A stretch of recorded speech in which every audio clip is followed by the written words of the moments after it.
Hey everyone, this is Ahmed Demirata, and today I will be giving you a mock-up presentation on my topic, on my project, and my project's name is how to draw a one-point perspective. So without further ado, let's go and check the agenda. So in the agenda, I will start with the learning objectives and target audience, and I will talk about who they are and what the learning objectives are, and then I will be going through the instructional strategy and the learning flow, and then I will go through three mock-ups from my project themselves. They will be the key concepts where the concepts are going to be explained, and then a little practice session, and then quiz.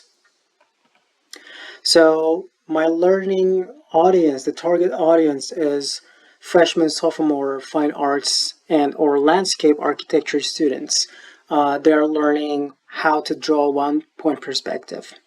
And the learning objectives are explaining the basics of drawing one-point perspective, the elements, of course, horizon line, vanishing point, orthogonals or converging lines, and horizontal and vertical planes, and students will be able to identify all the basics of drawing one-point perspective, like the ones that I've told just ago. And at the end, they will be able to complete an introductory level work that includes all the basics, all of these elements in their practice. So let me start with the instructional strategy and learning flow. So here, the concepts will be given in chunks instead of like going like in a very broad way.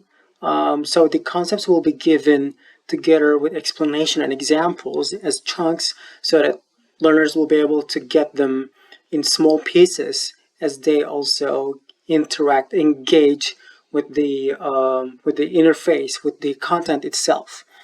They will also have the opportunity to practice after these elements, the basics being explained, and at the end they will be also having like kind of summative assessment by having a quiz.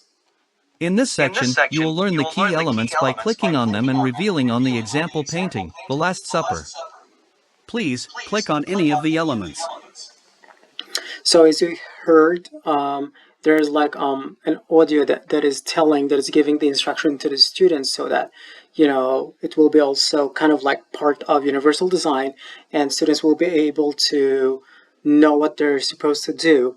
And as they click on, for example, let's start with horizon line. When they click on one of those, it will appear on the screen on the work here on the painting, and then they will be hearing what the element is.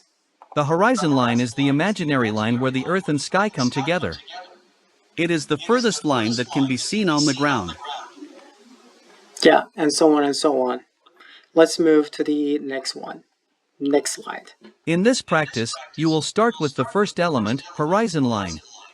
Please, look at the guideline on the screen, and then, drag and drop the horizon line from the item box below. Yeah, so let's just like mock it up.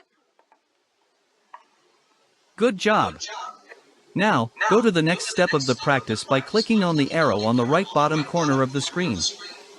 Yeah, so students will be practicing the elements one by one this way, and at the end they will have like a more comprehensive practice, but of course I cannot show all of them at once right now. And let's look at a quiz right now, just like a question from the quiz, and then I will just like end up this video. So here's the question. If a building is on the horizon line, a vanishing point at the same time, you can see the top of it. Is it true or false? So the answer here is actually false, but like depending on what answer the student gives, they'll be having like feedback. Let's say true, for example. So it says here it's wrong answer and it explains why it's wrong. And let's say false, which is the correct answer, and it says like it shows why it is correct. And yeah, this is my mock-up, so I hope you enjoy it, and please just like give me feedback on like what I can develop more and what you think would work or like wouldn't work in my case. Thank you so much.